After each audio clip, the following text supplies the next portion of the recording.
What's up, 8th graders? Zach here to walk you through, again, small groups at home. What I want you to think about right now is the situation that probably happened to you when you were growing up.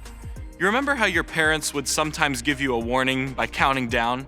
Like, I'm gonna give you to the count of 3 for you to stop doing that, right? And you'd be doing this bad thing and they'd come to you and they're just like, okay, 1, 2, I'm being serious, don't make me hit 3, right? Why did we always want to push that boundary? We always wanted to wait till maybe the last minute, maybe sometimes we waited till 3 to see if they would actually do something. You see, this situation is kind of similar to how God treated the Israelite people. In the story you're going to read today, you're going to learn about the fall of Jerusalem. You see, God's people living in Judah, they have been following God for a while, being obedient sometimes, but a lot of times messing up.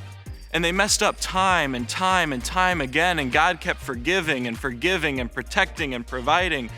But it had reached a point where these people weren't going to learn. And so God had to punish them.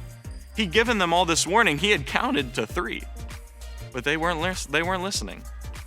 So God had to punish them. And what happens in this story is God lets this city called Babylon take over the city of Jerusalem, God's holy city. This was God's perfect place for the people of Israel. And he was willing to let Babylon come in and punish them because they had to learn. Now that seems kind of harsh, but I don't want you to miss what God also does. He's still going to protect his people. He's going to leave what's called a remnant, or a few people that still follow him, to eventually bring his kingdom back. Sure, this situation's going to seem hopeless for a little while, but eventually something amazing is going to come from this. It's just sometimes we need to learn our lesson. Take these things to heart as you process these things tonight. Have a great night.